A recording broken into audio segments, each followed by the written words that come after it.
죽음의 백조로 알려진 미공군 B-1B 랜서 폭격기와 스텔스 전투기 F-22 랩터가 우리 공군 F-35A와 서해 상공에서 연합공중훈련을 실시한 것을 국방부가 공개하면서 국내 언론들이 관련 사항을 보도를 하고 있습니다. 국방부가 공개한 사진과 영상을 보면 훈련에 참가한 항공기는 B-1B 랜서 폭격기 2대, 스텔스 전투기인 F-22 랩터 2대, F-35A 라이트닝 II 2대 등 총 6대입니다. 국방부와 언론은 미국의 전략 자산 전개에 초점을 맞추고 있지만 2023년 2월 1일 동북아시아 상공의 ADS-B를 확인해보면 B-1B 폭격기가 한반도에 전개된 시간과 그 전과 후로 공개되지 않은 특이사항들이 다소 식별이 됩니다. 국방부 공개 사실과 언론 보도 이외의 팩트들을 확인함으로써 이 훈련이 갖는 숨겨진 의미를 확인하고자 합니다. 첫 번째 훈련 참가 부대의 규명입니다. 공개된 사진과 영상을 확인해보면 폭격기 B-1B 2대 중 한 대의 기체 등록 번호가 AF88113으로 식별이 됩니다. 이 폭격기는 미 공군 제28 폭격비행단 제34 원정 폭격비행대 소속입니다. 국내 언론사 기자 중 일부는 훈련 종료 후 B-1B는 미 본토로 복귀하지 않고 인도 태평양 지역에서 폭격 기동군 BTF 임무를 수행하기 위해 괌으로 이동한 것으로 알려졌다라고 보도를 했으나 이는 사실 확인을 하지 않은 보도입니다. 해외 항적 추적 사이트를 따르면 훈련에 참가한 B-1B 폭격기는 미국 현지 시간으로 2023년 1월 31일 주둔주인 사우스 다코타주에 있는 엘스워스 미 공군기지를 출발을 했습니다. 미국 산지 표준 시간대인 MST가 적용이 되는 엘스워스 공군기지와 한국과의 시간 차이는 16시간입니다.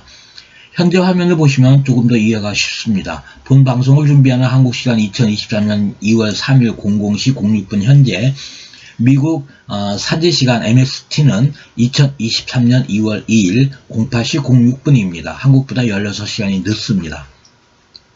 즉 서해에서 연합훈련이 실시가 된 2023년 2월 1일 정오는 B-1B 폭격기가 주둔하는 엘스워스 공군기지 같은 경우에는 현지 시간으로 2023년 1월 31일 저녁 8시가 됩니다.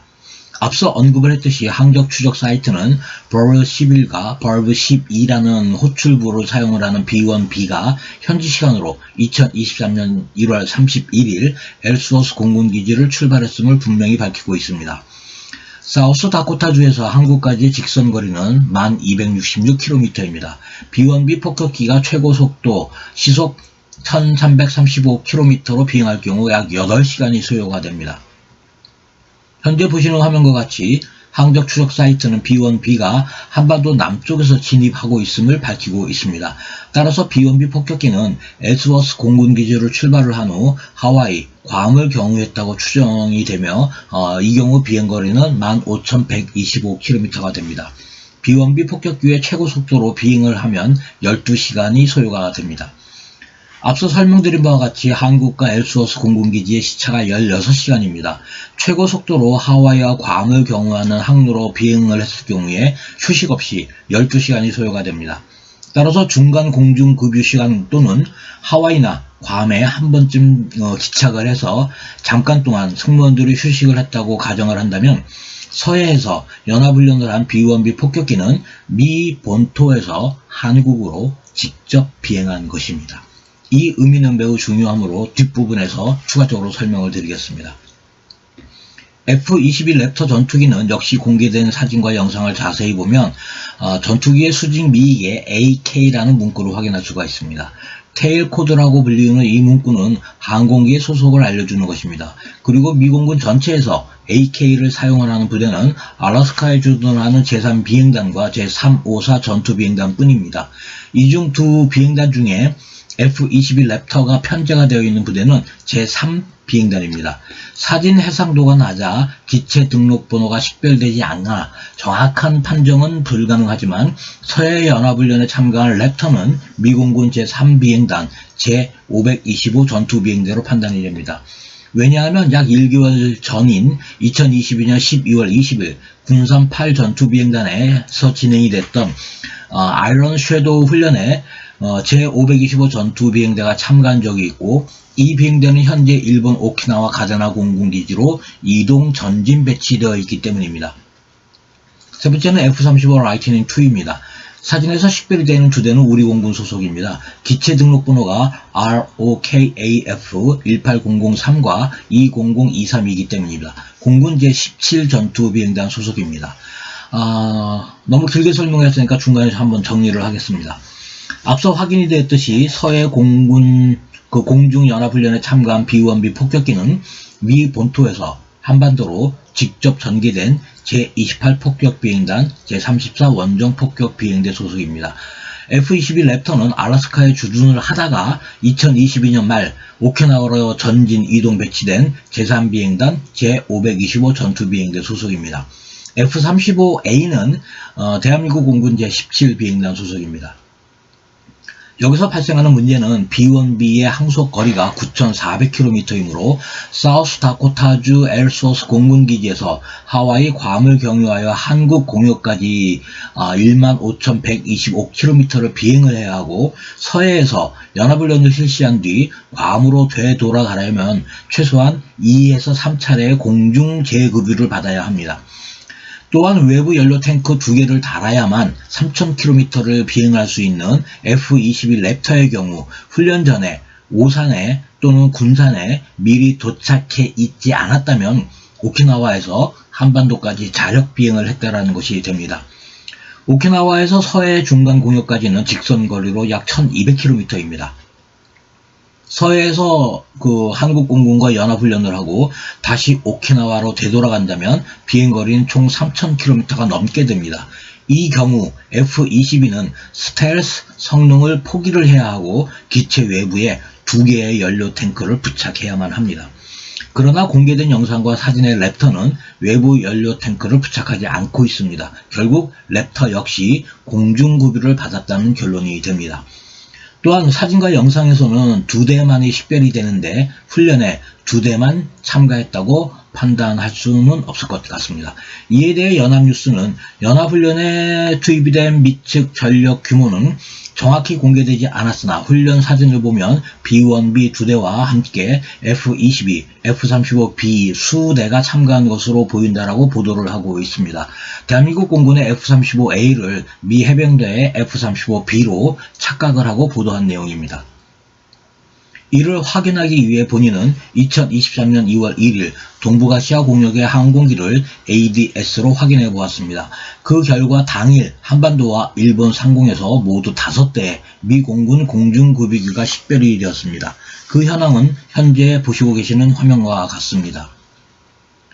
오키나와에 주둔을 하는 제909 공중급유 비행대를 제외하고 모두 미 공군의 예비전력 또는 주방위공군 소속입니다. 이 5대의 공중급유기는 모두 B-1B 폭격기의 비행 경로와 비행 시간대에 동일 공역을 비행한 것을 확인한 것입니다. B-1B 폭격기 2대와 F-22 랩터 전투기 2대 등 단 4대의 미 공군 항공기의 공중급유를 하기 위해 5대의 KC-135R 공중급유기를 동원했다는 것은 앞뒤가 맞지가 않고 합리적이지가 않고 과도한 것입니다. 공개되지는 않았지만 2023년 2월 1일 한반도에서 대규모 항공전력이 기동을 했음을 짐작하게 하는 부분입니다. 시간상 증빙을 제공해 드릴 수는 없으나 본인 블로그를 방문하시면 세부사항을 확인할 수 있겠습니다. 또 하나의 특이사항은 RC-135S 코브라볼이 B-1B 폭격기의 비행 항로와 겹친 것이 식별된 것입니다. 식별된 코브라볼은 기체 등록번호 61-2663 이카오 모드 S AE01D6입니다. 2023년 1월 31일 19시 23분 줄로 한국 시간으로 2월 1일 새벽 04시 23분 가데나 공군기지를 이륙하여 19시 52분 줄로 한국 시간으로 2월 1일 04시 52분 오키나와 동북쪽에서 ADS를 중단을 했습니다. 이후 2월 1일 00시 21분 줄로 한국 시간으로 06시 21분 ADS를 다시 작동을 한 후 01시 37분 줄로 한국 시간으로 2월 1일 10시 37분 가데나 공군기지에 착륙을 했습니다. ADS를 중단한 시간은 한국 시간으로 2023년 2월 1일 04시 52분부터 09시 21분까지 4시간 29분 동안입니다. 그리고 ADS의 작동을 중단한 곳이 B1B 폭격기의 한반도 진입 공역과 일치를 합니다. 최종 정리를 해보겠습니다. 첫 번째 B1B 폭격기는 과거와 달리 미 본토에서 한반도로 직접 비행을 해왔습니다. 두 번째 F-22 랩터는 오키나와 가데나에서 한반도로 자력 비행을 했습니다. 세 번째 F-35A는 한국공군 제17 전투비행단 소속입니다. 네 번째 당일 미 공군은 총 5대의 KC-135 공중급유기를 동원을 했습니다. 다섯 번째 B-1B 폭격기의 한반도 진입 시간과 동일한 비행 경로에 RC-135S 코브라볼이 있었습니다. 본인의 결론은 이렇습니다. 국방부 공개사진과 영상에는 2대의 폭격기와 2대의 랩터, 2대의 라이트닝 2만 보이지만 미 공군 공중급유기 5대와 RC-135S 코브라볼이 확인이 되고 특히 B-1B 폭격기가 과거의 사례처럼 괌을 출발해서 한반도에 온 것이 아니라 미 본토에서 직접 날아왔다는 점에서 항공 타격 패키지, 에어스트라이크 패키지를 구성한 것으로 조심스럽게 판단을 합니다. 즉 한반도 유사시 또는 정치적 결심에 따른 타격 작전을 수행하기 위해 폭격기를 미 본토에서 직접 이륙을 시키고 일본에 전진 배치된 스텔스 전투기와 대한민국 공군 소속의 스텔스 전투기가 폭격기를 호위하며 이를 지원하기 위해 코브라볼과 공중급유기가 동원된 훈련이었다는 것입니다. 동원된 폭격기가 B-52H가 아니라 한정적인 스텔스 기능을 가지고 있는 B-1B라는 점도 시사하는 바가 있다고 하겠습니다. 이번 편 여기까지 하겠습니다. 감사합니다.